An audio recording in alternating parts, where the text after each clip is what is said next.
بسم الله بديت حكايتي. كان حتى كان في قديم الزمان، حتى كان الحبق والسوسان في حجر النبي العدنان سيدنا محمد عليه الصلاة والسلام. كان عمي بوشت الحطاب كيعيش في واحد الكوخ مع مراته وجوج بناته، هاني وفرحان وحامد الله على الصحيحة ورزيق. كيحطب من الغابة ويبيع العواد ويشري بثمنهم القوت والزاد. وواحد النهار ما بقاش لقى العواد ديال الحطب، ودخل وسط الغابة وبفاسو بدا كيضرب ويجمع العواد. وهو يوقف عليه واحد العفريت طويل وعريض، ولكن عمي بوشتا ما خاف، ما دهش ما ترعد. قال له الجن: اسيدي اراك صدعتيني ومن عاسف يقتيني. وهو يقول له: واش كتنعس بالنهار؟ جاوبو العفريت وقال له: انا كنعس عام وكنفيق عام، ودابا سير بحالك. رد عليه عمي بوشتا وقال: اسيدي العفريت، انا راه حطاب وولادي كيستناو مني الرزق وخاصهم يعيشوا، وانا رزقي هنا لقيته. وهو يقول له العفريت: هاك هاد الطاجين، وفوق ما عريتيه غادي تلقى فيه ما بغيتي وتشهيتي. المهم شكرو عمي بوشتا ورجع فرحان عند مراته، وعاود ليها الحكاية وامرها باش تحافظ على السر. دازت ايام والجيران شافوا النعمة اللي بانت على الحطاب وحسدوه، وبداو يسولوا في بناته حتى عرفوا السر، ودخلوا وسرقوا الطاجين وبدلوه بواحد بحالو. وملي جا الحطاب مسكين يتعشى، حل الطاجين وما لقى فيه والو، وناض في الصباح ومشى لشغلو بحال العاده، وبدا كيضرب فاسو وفيق داك العفريت من عاسو. ايوا جا العفريت مقلق وقال ليه: ياك غنيتك، علاش رجعتي تفيقني تاني؟ قال لي الحطاب: راه الطاجين اللي عطيتيني ما بقى فيه والو، وخرجت نخدم على ولادي. جاوبوا العفريت: ما يمكنش، هادوك جيرانك سرقوه بسبب السر اللي ما حفظتوه. دابا هاك هاد القنديل كيطيح منه الذهب والنقرة، غير تشعل فيه الفتيل. وهاك معاه هاد 3 ديال العيصي، كل عصا حطها مورا الباب، وكل وحدة ساكنها خادم عفريت غادي يحدو لك القنديل. ولكن وصي ناس دارك للسر يحفظو، وإن شاء الله يعلى مقدارك. ايوا يا ناسي العزاز، شكروا الحطاب ورجع لخيمته فرحان، وعاش مهني وحير الجيران. ما هناوه وتجسوا عليه حتى عرفوا السر، وملي دخل الشفار يشفر القنديل طاحوا عليه العصيب الدق والتبهديل. هو يغوت وهما ينزلوا عليه، ما كاين غير العصا والعصا، حتى سخف وطاح وندم علاش فكر قاع يسرق الحطاب. دازت ايام وشهور والحطاب حامد وشكر الله. وواحد النهار مشى للغابة وبدا ينادي على العفريت وفيقو، وناضي يغوت ويقول ليه: اش بغيتي تاني؟ علاش جاي عندي تصدعني؟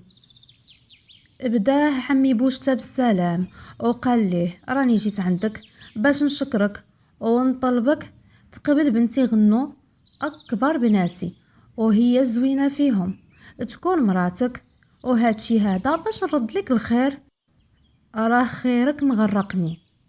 ضحك العفريت وقال ليه: انا ملك الجن، وعندي من الزوجات والمحظيات الالوف من الجن والانس، ولكن ما غاديش نرفض هديتك، وبنتك غادي نزوجها لولدي غنوش، وما نلقاش لي حسن. وانت راني كنحترمك حيت كتخدم من القلب وراضي بالقليل. فرح الحطاب وقال ليه العفريت: خاصك تعرف بان حنا الجن عندنا تقاليد ما نغيروها ما نبدلوها.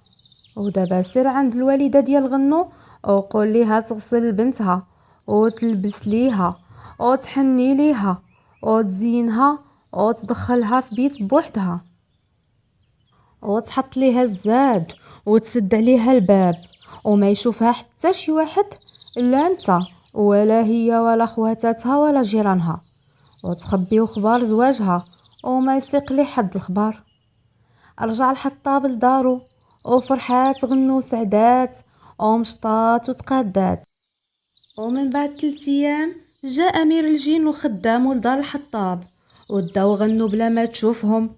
وملي فاقت لقات راسها في قصر عمر عينيها ما شافت بحالو، فيه كل ما كتمناه وتشهاه، وكانت كتحس بغنوش ونفاسو ولكن ما كتشوفوش.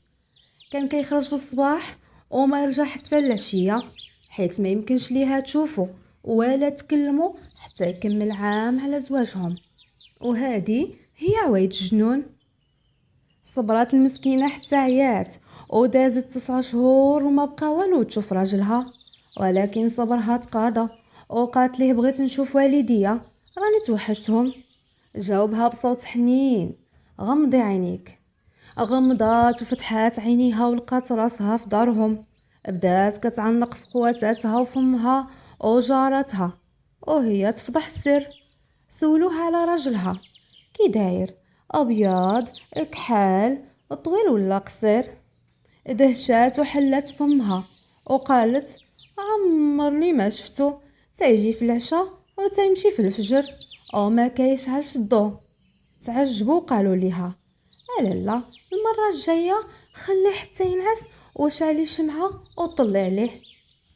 دازت 3 أيام ديال الضيافه، وسدات عينيها وحلاتهم في قصرها الزوين، ودارت ما نصحوها به خواتاتها وجارتها، وضوات على راجلها شمعة. قفزات وتبهضات من داك الشي اللي شافت. لقات راسها ناعسة حدا واحد المخلوق سبحان اللي خلقه، آية في الجمال، وعمر عينيها ما شافت زين بحالو. ترعدات يديها وطاحت نقطة من الشمع عليه وفاق من عاسو، وهو يغوت: والحمقى، خرجتي عليا وعلى راسك، واش ما عرفتيش اش درتي؟ راه انا مسحور، كنولي طير بالنهار وراجل بالليل، وكان ما بقى ليا غير 3 شهور ونبرى ونبقى معاك طول العمر. وشوفي دابا راك حكمتي عليا نبقى ديما طير كل حياتي بالليل والنهار. مسكين، ورجع طوير وفرفر وعلى حتى الفوق، وطلع فوق واحد الشجرة عالية وعطاها للنواح والبكا وعلى قلة الزهر اللي لاقاتو بمرة فضولية وخفيفة. أما غنو الصقعة فخرجت من قصر غنوش تبكي وتندب حناكها وتضرب على جنابها وتقول: يا تعس ليام، يا تعس ليام اللي كنت فيها أميرة وما حمدش الله على الخميرة، وهانا راجعة القهرة في الدويرة.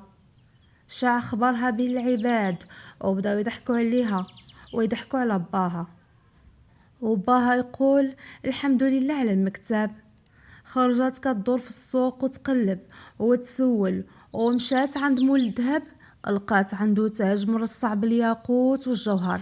سولاتو: ديال من هذا؟ قال لها: هذا تاج لالا غنو اللي ما حفظت سر دارها وغادي نبيعو لغيرها. وبدات كتبكي على ايامها، ودازت عند الخياط، لقات عنده قفطان مخيط بالذهب والحرير ديال الصين، ابهرها بزينو. وقالت ليه: لمن هذا؟ قال ليها: هذا قفطان ديال لالا غنو الخفيفه اللي خرجت على راجلها ورداتو طير، ودابا غادي تديه مولات الزهر والتيسير. بكات، وكل ما دازت عند شي حريفي الا لقاتو كيصنع دهاز غنو اللي كان عرسها قرب وما بقى ليه غير 3 شهور. خرجات من مدينتها وقصدات الغابة هايمة وتايهة حتى عيات وتسكات على شجرة، ومن فوق داك الشجرة واحد الوكر فيه 2 حمامات كيهضروا. الاولى قالت للثانيه: مال الشجر كله وراقو خضرين الا ديك الشجره وراقها مدبارين وصفرين؟ جاوبتها وقالت: من حقها تصفار، سيدي غنوش ساكن فيها. وخفيفة اللسان قالت: هكذا كيبقى على طول الايام الا شرب دمنا انا وياك. غوتات عليها صاحبتها وقالت ليها: سكتي راه سرنا فضحتي، لو يسمعك شي انسي او جني فماماتنا تسببتي. فرحات لالا غنو بقات قانية عليهم حتى الليل، وملي نعسو قبضاتهم وبسنانها ذبحاتهم وشربات دمهم وترعد وشعات السما بالبرق والرعد. اتخلعات ولالا غنو سخفات وملي فاقت لقات راسها في قصرها وغنوش عند راسها. كي البدر في تمامه وهي في احلى حلالها، وصاروا كي الشمس والقمر، كل واحد فيهم احسن من الثاني.